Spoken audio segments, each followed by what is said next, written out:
Hi, this is David Marinak with ABC and StandUpPouches.net. The beverage solution business is in turmoil. Now that we're in the coronavirus, of course, we're hearing great stories that they're using their equipment to mix sanitizer or whatever, which is great. Eventually, we're going to come out of this.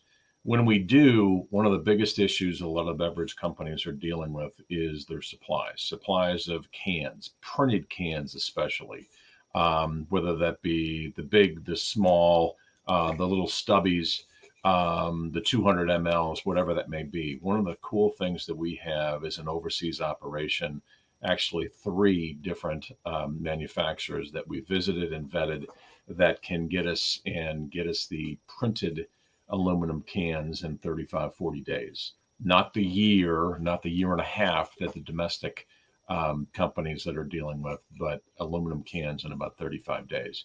And then another key thing about the aluminum can thing is the supply chain piece of it.